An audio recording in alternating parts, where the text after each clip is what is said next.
This is 3 News Now, your daily update on everything Northeast Ohio with Stephanie Haney. Hello everyone, welcome back to 3 News Now on this Thursday, July 21st. I'm Stephanie Haney here with your top stories from WKYC.com and our WKYC app. Thank you for being here for the stories that matter most to you here in Northeast Ohio. These are the stories that you are clicking on, reading, and sharing from our website and from our app. And we'll start with news this afternoon about the president's health condition. We are learning that President Joe Biden has tested positive for COVID-19. That's according to the White House. What we have heard in a statement from the White House press secretary is that he was experiencing very mild symptoms and has started taking Paxlovid. This is an antiviral therapy that's been approved to reduce the severity of COVID-19.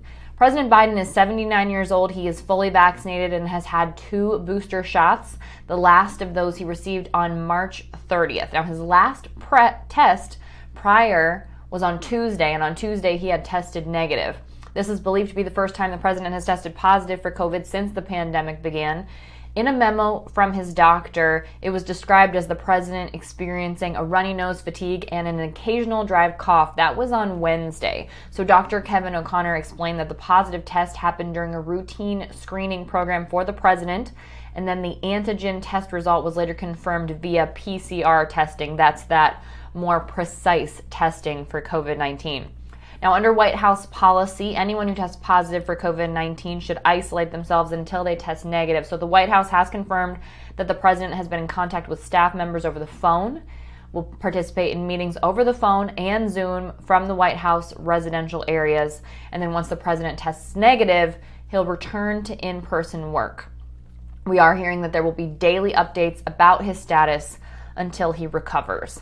A little bit more about the president's health. The White House is clarifying his comments about cancer and making it clear that the president has not been newly diagnosed with cancer, because during a speech on Wednesday, the president said he has cancer. Now, what the White House has clarified is that he was referring to minor skin cancers that were removed prior to his presidency. And the surgery that was used to remove these cancers is considered a fairly routine procedure. This is according to the Mayo Clinic. It's one of the most effective ways to treat the most common types of skin cancer. It requires local anesthesia, typically performed in an outpatient setting. We do know that the cancers that the White House said the president is referring to, they were reported in a health report last year. So it's not new information that he had these cancers removed prior to his presidency. Now, the comment was made, as I said, on Wednesday. It was in Somerset, Massachusetts, when the president was discussing health effects caused by emissions from oil refineries near his hometown in Delaware.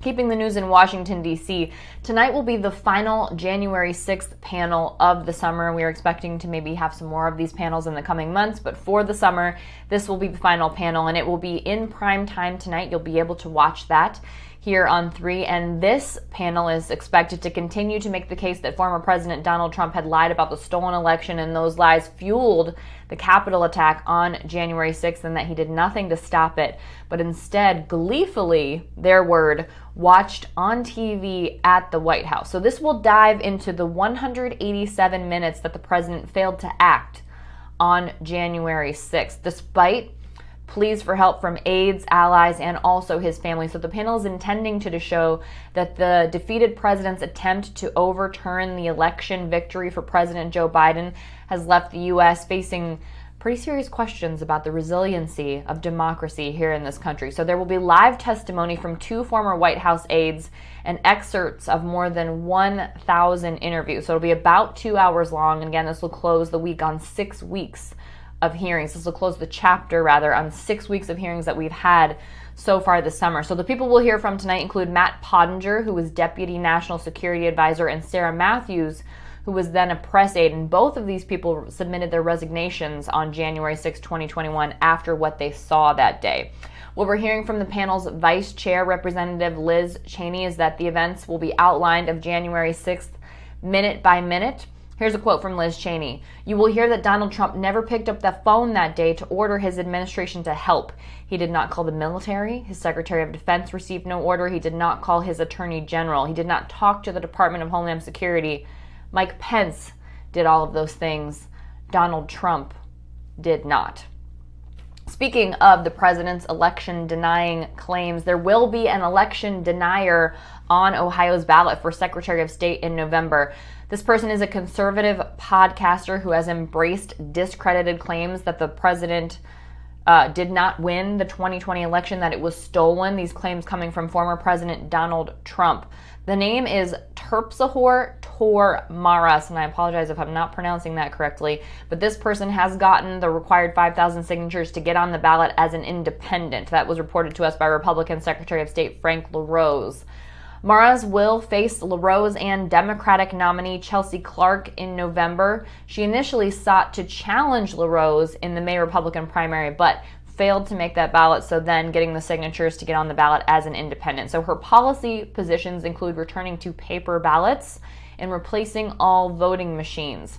This person has used her podcast to promote Trump's election theories and the false QAnon conspiracy theory. She's also known for testifying as part of Trump attorney Sidney Powell's lawsuit seeking to overturn the 2020 election.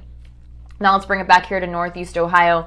We heard more yesterday from Jayland Walker's family through the legal representation from attorney Bobby DiCello, and what they're saying is, we don't want anyone threatened. Now, as a reminder, Jayland Walker lost his life when 8 Akron police shot and killed him on June 27th after a short police chase, and it was found that he was not armed at the time of his killing. That autopsy report did show that he was either hit or grazed with 46 bullet wounds. So when the family spoke, this was after Akron Police Chief Steve Mylett said that he has authorized officers to take their name tags off because they're getting threats regarding Walker's shooting death. So during the press conference on Wednesday, we also heard from DiCello that his office has received similar threats and they don't want anyone threatened. The family is looking for non-violence here. That happened yesterday on what would have been Jalyn Walker's 26th birthday, and at that time, DiCello, the family attorney, also called for the Department of Justice to replace the Ohio BCI in the investigation.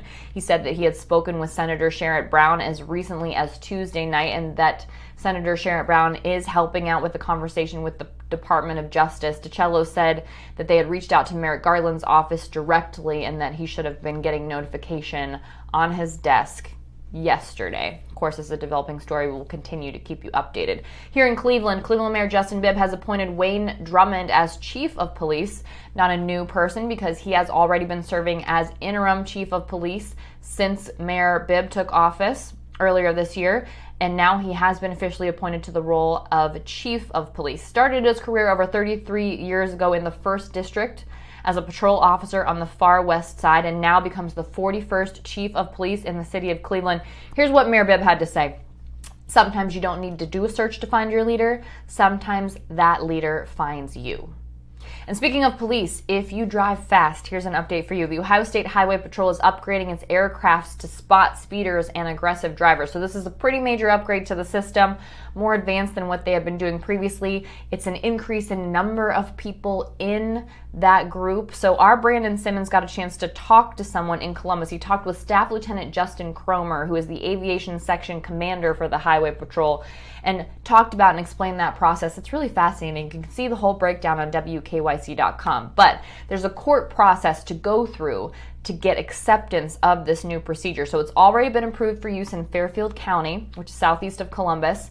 That needs to happen in all of the 87 remaining counties. Ohio has 88 counties total. He had hopes to have the system up and running in Greater Cleveland and Akron and 2 other metro areas around the state by the end of the year. So that is coming up quickly. If you want to read all about that, if you're into the science of it, it involves cameras, GPS, mapping software. That's all on WKYC.com. And again, they're very excited about the prospect of having another person in the aircraft so that person can relay information to officers on the ground about things like make and model of the car and other things that aren't so necessarily tied to the speed, which is what the pilot is tracking there. Now, let's turn to football news because the Cleveland Browns are working out 2 quarterbacks. That's according to Mary Kay Cabot today. She was confirming Jeremy Fowler from ESPN's report that free agents A.J. McCarron and Josh Rosen are working out with the Cleveland Browns this week. So this is in line with what Mary Kay has been reporting, that they're looking for a backup to Jacoby Brissett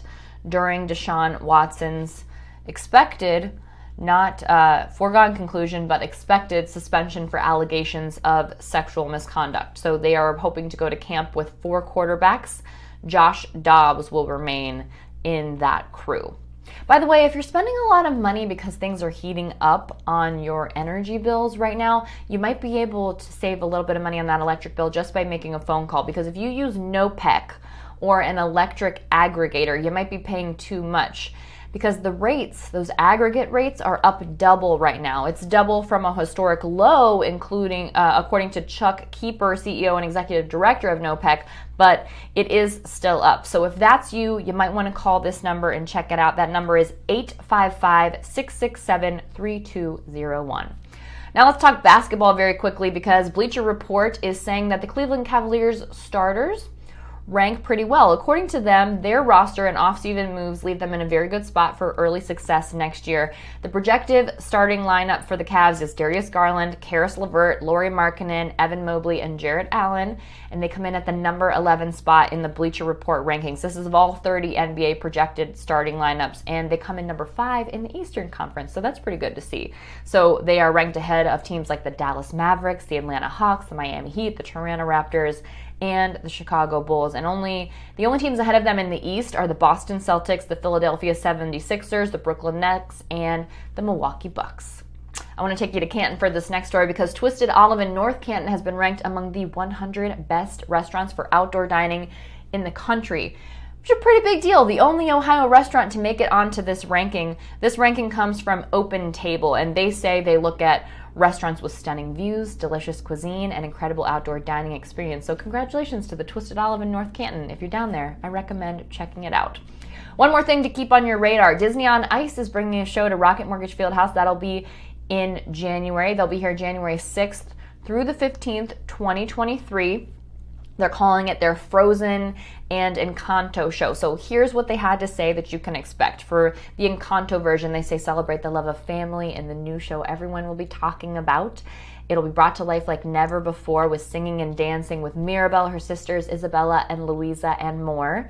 The Frozen aspect of it, they describe as, bringing people along in the race to find Elsa and stop the eternal winter, dream about summer with Olaf, and sing along with Kristoff and Sven. You can also see Mickey and Friends, hosted by Mickey and Minnie. You can take a journey through the stories of Disney's Frozen and Encanto. Pretty good hosts, I would say, Mickey and Minnie, for a nice Disney night. So the tickets will go on sale Tuesday, October 4th.